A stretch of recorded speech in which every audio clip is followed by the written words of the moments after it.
Hello, I'm Natalie McNeil, and you are watching She Takes on the World TV, your weekly dose of soaring inspiration and practical advice for your business and your life.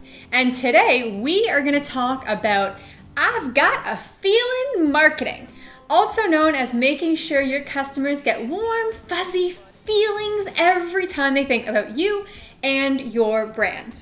I was at an art auction recently, and the auctioneer gave the perfect example of I've got a feeling marketing.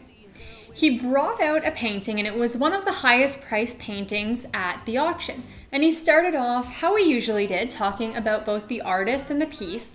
And he was really emphasizing the fact that this particular piece was an original and it wasn't part of a series, so it was really unique. And he asked everyone to close their eyes.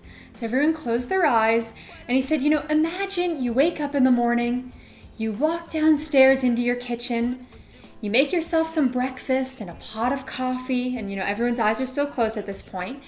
And he said, then you sit down to enjoy your coffee at your table, and you look up, and there is the painting.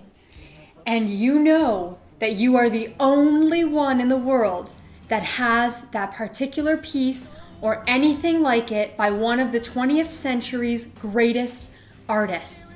Now, how do you feel that you are the only person in the world with anything like that?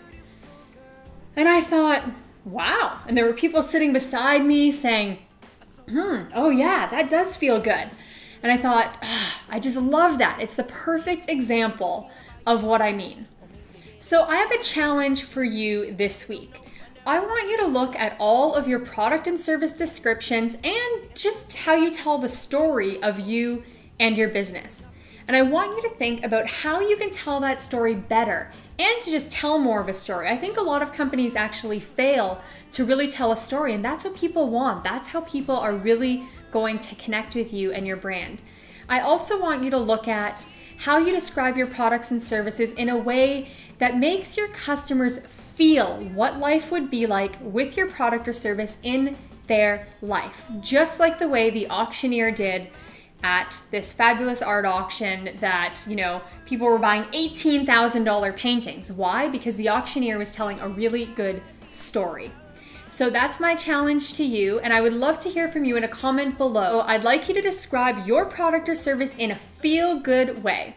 And if you liked this video and you think it could benefit other entrepreneurs, please share it with them, and we will see you in the next episode of She Takes on the World TV. Today, we're gonna dive into what you need to know, legally speaking, as an entrepreneur. Big dreams have gotta be built on solid foundations, and that means protecting yourself, protecting your trademarks, and just protecting your brand